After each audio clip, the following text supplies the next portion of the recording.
వేదవతి అయితే అనుకుంటూ ఉంటుందన్నమాట. నర్మద ఎంత మంచిదో, ఇంట్లో సమస్యలన్నీ అర్థం చేసుకొని ఎప్పుడు ఎవరితో ఎలా ప్రవర్తించాలి అనేది బాగా తెలుసు నా పెద్ద కోడలికి అనేసి వేదవతి అనుకుంటూ ఉంటుంది. ఆ తర్వాత ప్రేమ కూడా ఎంతో సమయస్ఫూర్తితో ఇంట్లో పరిస్థితిని అర్థం చేసుకొని ఇద్దరు చాలా చక్కగా ఉంటారు.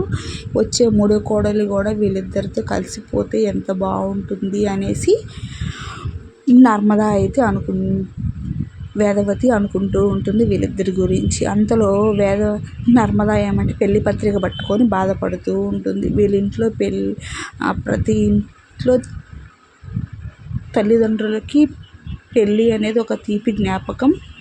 కానీ మీ ఇంట్లో, మా ఇంట్లో మన పెద్దవాళ్ళకి ఆ అదృష్టం లేదు ప్రేమ అని చెప్పేసి ఒకరి గురించి ఒకరు బాధపడుకుంటూ చెప్పుకుంటూ ఉంటారు. ఇది పక్కన నుంచి వేదవతి ఉంటుంది. అయ్యో పాపం వీళ్ళకి ఎంత కష్టం వచ్చింది, వీళ్ళిద్దరిని అది ఒకరి నుంచి ఒకరు ఎంత బాధపడుతున్నారు అనేసి అనుకుంటూ ఉంటుందన్నమాట వేదవతి. మరి అంతే కదండి, వీళ్ళిద్దరి ప్రేమను అర్థం చేసుకోలేదు, మన ఇద్దరి ప్రేమను అర్థం చేసుకోలేదు. మన ఇంట్లో మన పెళ్ళికి మన పెద్దవాళ్ళు లేరు. వాళ్ళు ఎన్ని ఆశలు పడి ఉంటారో కదా మన గురించి. ఇంకా మనం వాళ్ళతో మళ్ళీ ఎప్పుడు కలుస్తామో ఏంటో అనేసి నర్మద ప్రేమ అయితే ఒకరిని చూసి ఒకరు బాధపడుకుంటూ ఉంటారన్నమాట. అది చూసిన వేదవతి కూడా చాలా బాధపడుతుంది.